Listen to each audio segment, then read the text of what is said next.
So it's the early 1920s, you're Ernest Oppenheimer and you have a monopoly over all the diamond mines in South Africa, the biggest diamond producer in the world at the time. And you thought you and your company, De Beers, were on top of the world. Diamonds make for great jewelry that the world is willing to pay top dollar for, they have industrial uses that no other materials can really replace, and you control the main area of the world where 90% of diamonds are coming from. The best can top $100,000 a carat. But you run into a problem. Up until then, when diamonds were discovered in South Africa, the only places where they were mined were India and Brazil, which made everyone think diamonds are pretty rare, making them very valuable, much like how gold is valuable. But it's becoming more and more apparent that diamonds aren't really as rare as we once thought. Diamonds were popping up all over Africa. At your mine alone, you're digging up so many diamonds that if you were to put all of them on the market, it would absolutely crush your prices. In fact, diamonds can exist wherever there's carbon, which is pretty much everywhere in the world. So the economics of diamonds are looking pretty bleak, but you're a very clever businessman, so you're not willing to throw in the towel quite yet. You need to shift your business from trying to dig as many diamonds out of the ground as possible to doing everything in your power to control how many diamonds come out of the ground, while simultaneously keeping the public completely unaware at how worthless this mineral they're paying top dollar for really is. The diamond market is dependent for its smooth function on the maintenance of the illusion in the minds of the general public that the diamond is a rare and valuable stone. You need to turn your modest diamond operation into the most successful monopoly cartel the world has ever seen.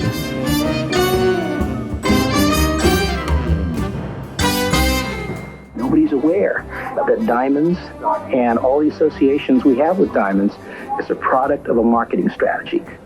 So to put it bluntly, we were a terrorist group. For a commodity which sells at thousands of dollars a carat, the supply seems truly staggering.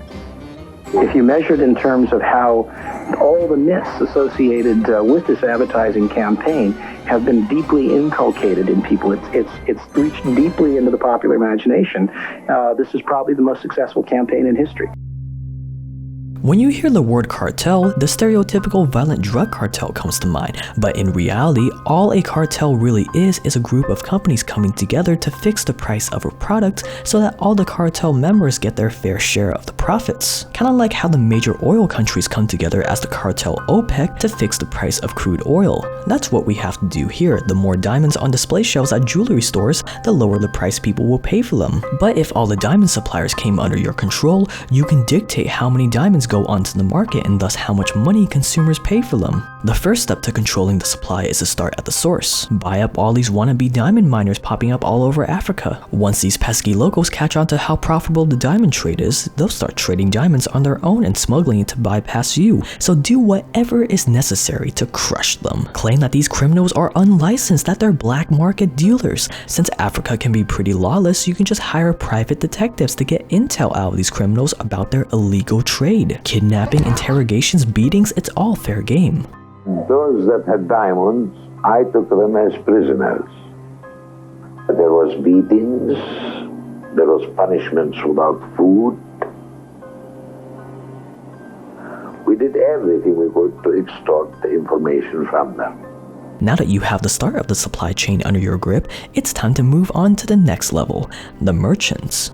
Once the diamonds are dug from the ground, they're sold to merchants who are the ones that actually cut them into the jewelry that is eventually sold to the public. 4 things determine the price or value of diamond jewelry: color, cut, clarity, and of course weight, measured in carats. These are the diamonds that the public will get their hands on, so making sure the merchants are obedient with your cartel intentions is more important than ever. Since you control 90% of the world's diamond output, merchants who want to buy raw diamonds can really only go to you. That means you have complete control over who has the privilege of buying from you, how many diamonds they get, and the size and the quality of the diamonds they get.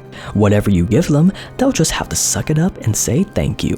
Since you're a monopoly, you can't legally operate in the US, so set up shop in London where you'll distribute your raw diamonds to merchants. To create an aura of exclusivity, create a club of only 200 merchants that get to buy directly from you and call them sightholders. These sightholders are the bread and butter of how you'll control the market. These 200 will buy from you and the rest of the world has to buy from these 200.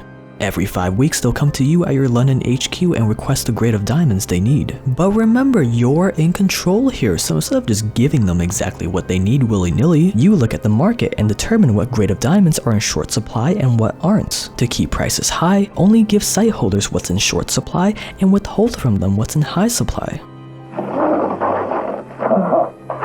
See, this is very interesting. These are greens that come from Botswana, and this is a regular cut-and-dried bread and butter item. These are priced in such a way that there's very little profit to be made on this goods.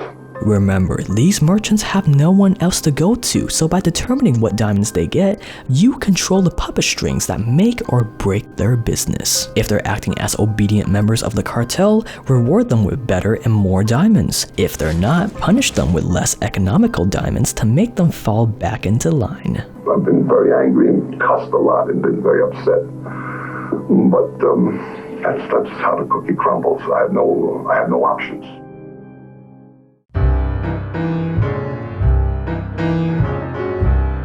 Fast forward to the 1930s and you're making more money than ever, but the people in your biggest potential market, the US, just don't really care about diamonds all that much, unlike today, and your sales were pretty small. I gotta pump those numbers up. Those are rookie numbers in this racket. You need to somehow create that demand in American consumers. You need to make Americans believe that diamonds are priceless. But here's the problem. At the end of the day, jewelry is just that. Jewelry, a nice to have, a luxury that only people with extra money lying around can afford. So if you want to make some real money, you need to make diamonds be perceived as something more than just jewelry, to symbolize something so evergreen that no matter how the economy was doing, no matter how rich or poor a person was, people would always need diamonds, almost as much as they need something like water. Enter love. Everyone needs love. Hell, men are notorious for turning their worlds completely upside down to earn the love of a woman. So if you can get diamonds to represent love in the eyes of the populace, everything will fall into place with plenty of money to follow. No matter how poor a man is, if you can get him to believe that the ultimate gesture of love a man can give a woman is by buying her the biggest diamond he can get his hands on, he'll make it happen. So here's what you do. You know how easily influenced people are by the movie stars they look up to. They're the trendsetters, so you open up an office in Hollywood to start making some influential friends. You give out your most valuable diamonds to producers in exchange for a product placement in their films on some very strict grounds, which was a very innovative thing at the time. The man in the movie had to surprise the love of his life with diamonds as the ultimate sign of commitment. Oh my God. You know I'm madly in love with you. I want you to marry me, Lily. You're in love with me too, aren't you? Well, if I'm not, then I'm afraid I don't know what love is. Here's your engagement present, darling. Oh, Jeffrey, it's beautiful. This will start to subconsciously associate diamonds as a symbol of love in the eyes of the populace. When top movie stars are out and about, you make sure that they're never seen in public without draping them in their De Beers diamonds. This is in fact the essence of propaganda, getting influencers, people that the general public look up to promote the ideas you want the populace to believe in. And it worked. Diamonds became the quintessential symbol of love, and Americans just couldn't get enough of it. Or could they? Even though you're making money hand over fist, if people start to sell their secondhand diamonds onto the used market, this new source of supply will crush your demand, ruining your entire scheme. So much like the African diamond mines and the merchants, you gotta get this piece of the supply chain under your control. You've convinced people that diamonds are the ultimate symbol of love, but if you don't somehow convince people that they should never sell their diamonds after they buy them, your business is gonna hit a glass ceiling. So you create the infamous Diamonds Are Forever campaign in hopes that people will hold their diamonds forever. It is rare. It is precious. It is love. And its only promise is forever. That a man should buy a diamond for every romantic milestone, that to get rid of your diamond is tantamount to throwing away your love for your significant other into the trash. The diamond engagement ring. How else could 2 months' salary last forever? that to buy a used diamond is to buy the tainted used love of the previous owner. And yet again, your genius marketing tactics worked. Diamonds sell for a fraction of the price on the used market. Beliefs like diamonds are a girl's best friend, diamonds are forever, that you can only truly propose to someone with a diamond ring is so ingrained in our culture that people just assume that this is how it's always been. While little do they know that their gravitation towards diamonds is the result of history's greatest marketing campaign. And you want to know what the best part is? It's that even if all your genius marketing tactics get exposed, even if the public becomes well aware that their attraction towards diamonds is completely artificial, they'll still buy them. Like all deception, the person who's deceived plays a part in the deception as well as the deceiver. It's not a one-person act. Once you have the supply chain and the need for diamonds covered, you're going to be raking in massive amounts of money, which is going to attract the wrong attention. Small-time leeches will always be trying to take a piece of your pie, so you need to maintain ruthless control. Do whatever it takes to keep diamond smuggling to a minimum. Since diamonds can be found all over the world, ambitious prospectors will eventually come across some and open up some new mines, which is exactly what happened in the 50s in Siberia and again in the late 70s in Australia. Dealing with the Soviets was pretty simple. You just needed some good old-fashioned under-the-table dealings with them to funnel their diamonds through your London HQ. Australia was more of a challenge, however, being that they're a modern democratic society. But with some price threats here, some lobbying and buying of company stocks there, sprinkle on a little PR and give the Australians their own unique diamond to sell, and boom, the Australian diamond supply is flowing straight through London. If somebody were to try to go around the cartel, the concern that they would have to have is how long it would last. The more diamonds you control, the more diamond cutters you're gonna need. So get some cheap labor in India where children will work for 4 cents per diamond for 12 hours per day. This is called more flash, less cash. And as long as you're able to maintain this ruthless control, you can sit back, relax, and enjoy the fruits of one of the most lucrative monopoly cartels history has ever seen.